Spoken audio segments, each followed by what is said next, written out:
As trade reports and rumors continue to escalate regarding the Toronto Maple Leafs, one notable insider has revealed some potential trade targets for the Leafs, and he thinks that they could look to acquire some of these guys. So we're going to break that down in this episode, as well as discuss some of the reports revolving what a potential trade could look like. So stay tuned for all that. But before we do, if you're a part of the large percentage who are not subscribed, we are on the road to 10,000 subscribers, and it's been a goal of ours for a while. Your support has been unbelievable. If you enjoy daily Leafs content, this is the place to be. We're going to have you covered all off season because we've been making sometimes 2 to 3 videos a day for you all, and we will have a stream for you guys tomorrow as well. So stay tuned for all that. Hit the subscribe button. Darius, let's not waste any more time.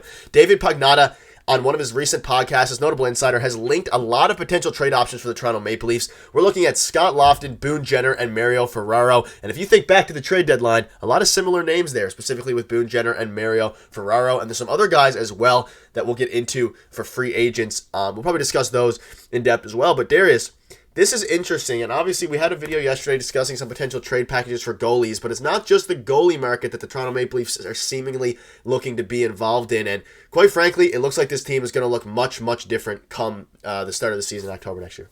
Yeah, it is, and for good reason. Like we talked about goalies yesterday, yes, the Leafs absolutely need a goalie, but they need defense as well, and not only just defense, puck-moving defensemen as well. And not only that, I think their biggest issue over the last couple of years is they can't score in the playoffs. This has become a very glaring issue that they cannot score, and it does not only fall on the bottom 6 or the top 6. Everyone has to get going, and they haven't been getting enough out of a lot of the roster. And obviously we've talked about Marner, and if they were to move on from that, that's a whole different story, but they do need to rejig and maybe rethink the way they think of the bottom 6 as well. So they need depth scoring, they need puck moving D, and goaltending is an issue as well. So hopefully some of these rumors, at least the rumors for now, might fix some of those problems. Yeah, and again, lots of trade reports, rumors, whatever you want to call them, are starting to come out here. And let's look into some of these guys, Darius. And I want to get everyone watching, and as well as yours, your opinion on, out of these guys we discussed, who would you want the most for the Leafs to target? That's kind of the point we're at now. We're obviously waiting patiently for the head coaching search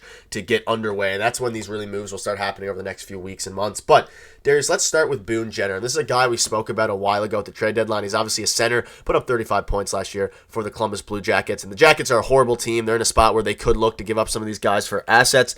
The question is, what assets do the Leafs have to give up? We know they're probably going to trade Mitch Marner, maybe recoup some assets there, along with get a goalie and then flip some of those extra assets for a guy like Boone Jenner. That's something we can discuss. But Boone Jenner is who we're starting with today. What are your thoughts on Boone Jenner to the Toronto Maple Leafs? Do you think it makes sense? I think he would be a pretty good acquisition via trade. Obviously, we talked about it. I think it was around the trade deadline, but he didn't want to leave at that point. And maybe he feels differently heading into this year. It could be a pretty good option for the Leafs. Again, a center, he could fit in really nicely on that third line. And going into a playoff series, I think, having Boone Jenner on your third line would be a great option. He's the captain there. He brings some leadership qualities as well, which is huge for the Leafs because obviously accountability has been called into question this year as well. So I think that would be a great acquisition as well. And he's not going to score you a bunch of points, but he does play the game the right way. He is a very good and valuable player, and I think he would be a pretty good acquisition for the Leafs. But again, I don't know what that price looks like. But in a perfect world, yeah, I think he'd look great on the Leafs' third line. He's a very effective centerman. Would be a very good third line center, and again, who knows what the actual asking price for him is. But let's move on now to Mario Ferrero, and this shows up something that we know the Leafs need defense, they need goaltending. I mean, they also need to change up their core four so they can score in the playoffs. But Mario Ferrero, again, a horrible San Jose Sharks team. Darius, Mario Ferrero is an interesting guy. We spoke about it again way back at the deadline.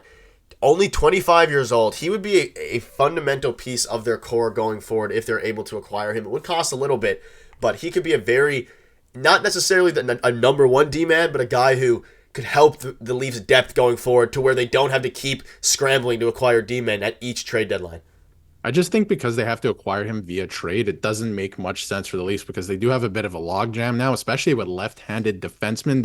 They would have to rejig the blue line a little bit for me to think that this makes sense at this point. Not that he's not an effective player and he wouldn't look good on the Leafs, because I think he would. I just think it doesn't make sense for the Leafs as a team. I'd rather bring back a guy like Edmondson, right?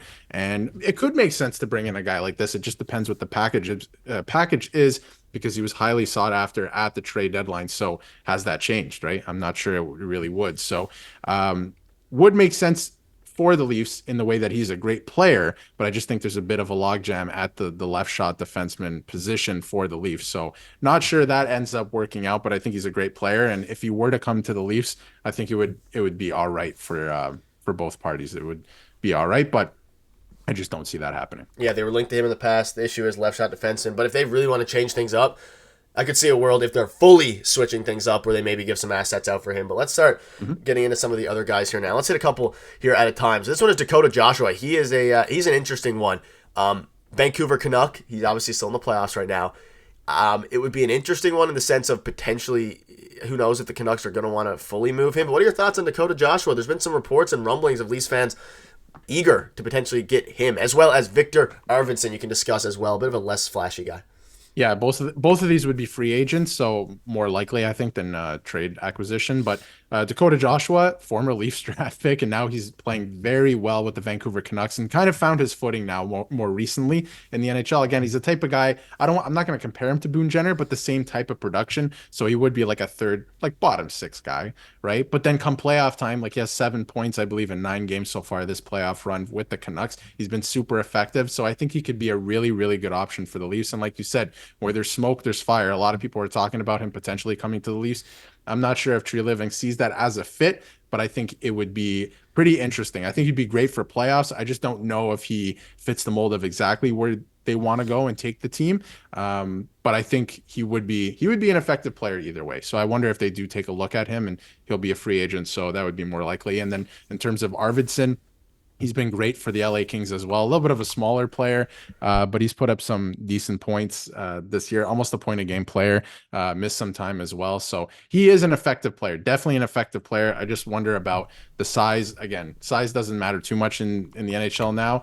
But when it comes to playoffs, would he go away? He hasn't really found success with the LA Kings, although as a team, they haven't found success against the Oilers the last couple of years. So I would be a little worried about that, but it would be an interesting option. Definitely would add some scoring to the Leafs lineup. But again, I feel like Mitch Marner or somebody would have to be moved for that to kind of make more sense, because where are you going to find the salary for that? And obviously the biggest question mark for him is if the Vancouver Canucks go deep, I would suspect they make a pretty strong push to retain Dakota Joshua, especially given his good playoff run as he is a pending free agent. So that's the biggest question regarding him. But yeah, if he doesn't want to return to Vancouver doesn't have the cap space, whatever it ends up being, if they just for whatever reason flail out in the playoffs and don't want to bring him back, the Leafs could be a great option. And let's end with Nikita Zadorov, Darius, and Scott Lofton. We can kind of combine both of them, obviously different positions. And Zadorov I want to touch on here because he has a soft spot in a lot of Leafs fans' hearts. We thought we were going to get him at the deadline, we being the Toronto Maple Leafs.